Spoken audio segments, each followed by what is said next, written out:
Have you ever been given a job to do that you really didn't like? That you really didn't want to do? It seems at the moment like every job I give my children to do, assuming it doesn't involve cake, is just too much effort for them.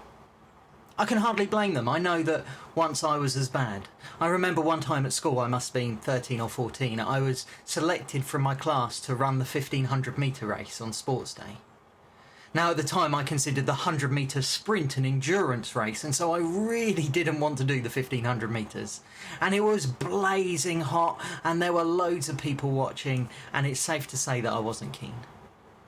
But I wasn't rebel enough to consider disobedience entirely and disappear and hide somewhere. So instead I participated as commanded, only I walked. I might have jogged a little, but mostly I walked. And by the end, as I crossed the line dead last, everyone was annoyed with me. I'd kept them waiting in the blazing sun, I'd held up the next events, I'd put no effort in.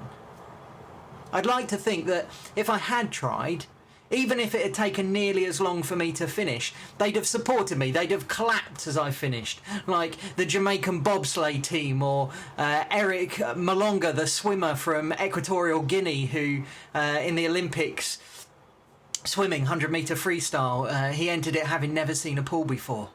And they clapped and cheered even though those people lost. I'd like to think my schoolmates might have done that for me too, had I put the effort in, but with kids, who knows, I guess. The Bible's keen that we don't approach any task half-heartedly. At the end of Colossians 3, Paul writes, "Whatever you do, work at it with all your heart, as working for the Lord, not for human masters, since you know that you will receive an inheritance from the Lord as a reward. It is the Lord Christ you're serving." This sort of attitude, I think, to life has a number of effects. It makes us better. When we work hard at things, we learn new skills or improve old ones. Had I bothered to actually run, I'd get fitter and it would be easier to run next time. We develop and grow, we then can achieve more. It also improves our relationships. There's nothing likely to annoy me more than my children doing a task that I've asked of them deliberately badly. But there is joy that comes from a job well done, something worked hard at, both for the one doing it and for others who see it done. And this attitude is also our witness. What if, as I trudged around the track at school, someone pointed to me and said, "Here, there's a Christian, that must be what they're all like. Well, that must be what Jesus is like." The world judges our Lord by our actions. And it doesn't mean that you have to go at everything at 100 miles an hour. It doesn't mean that you have to work hard and exhaust yourself necessarily. It doesn't mean that you have to do all the jobs that there are to be done either.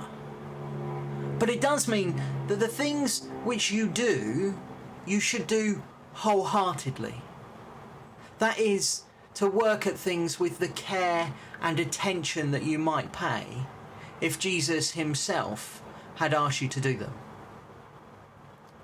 Because in one sense, he has.